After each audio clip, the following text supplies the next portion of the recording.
Who knew resin art could be so fulfilling? I'm going to take you through the steps that I use to make my UV resin art. So I always prep my stuff first. I mix my glitters and my colors before I start working, and then I pour. I find this easier because I'm not all over the place trying to figure out where and what I need to put in my designs. So that's my first tip that I want to throw at you. Always mix your resin art before you start working, and always get rid of those bubbles when you're working with resin art so your designs come out nice and clean, bubble free. And I cure for at least 90 seconds on each side. Sometimes I do a double cure, but what I do is just to make sure I double check that all my designs are dried right through.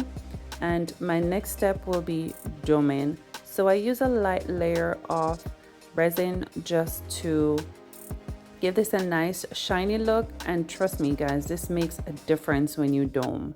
Okay, and then I cure, and I'll do the next side just to make sure that it's nice and popping.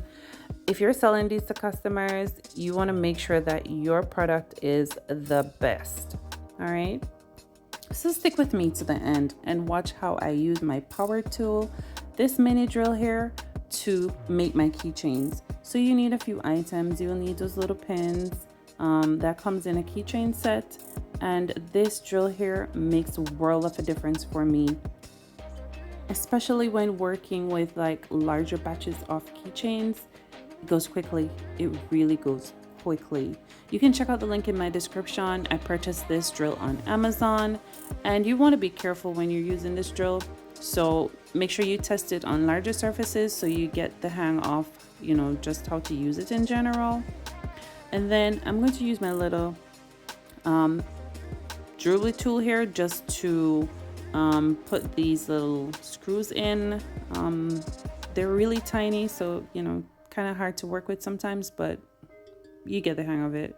Let me know in the comments below if this video is helpful for you, and I will be working on a video where I'll share with you some tips and some things that I've learned along the way while using resin. Trust me, you do not want to miss that video because a lot of it I did learn the hard way. But I like working with resin. I just ensure that I'm wearing my respiratory mask and I'm wearing my gloves all the time, because you really don't want to mess with your health when you're working with this kind of stuff. It creates beautiful art, but you also make sure that you are protecting yourself. And this is something that a lot of crafters don't talk about, but guys, it's super important that you are taking all the precautionary measures to protect yourself when working with resin, UV resin, it doesn't matter. I'll be sure to leave in the comments below all the items that I used in this video, and you can check them out. Some of them I purchased locally, so I won't be able to link those for you, but I'll try to find alternatives that will actually work. But if you have any questions, don't be afraid to leave me a comment, and I'll be more than happy to help you, answer any questions that you have.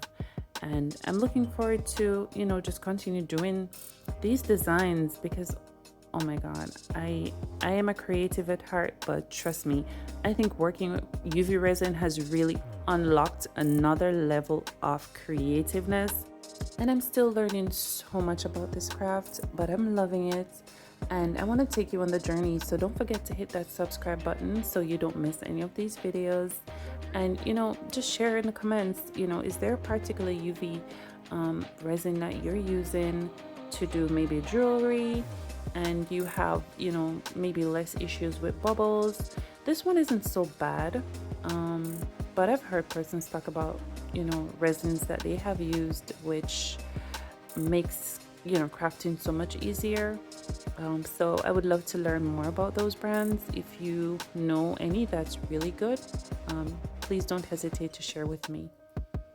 So this is a finished product, and oh my God, look at these colors. Thank you so much for watching. I hope you enjoyed.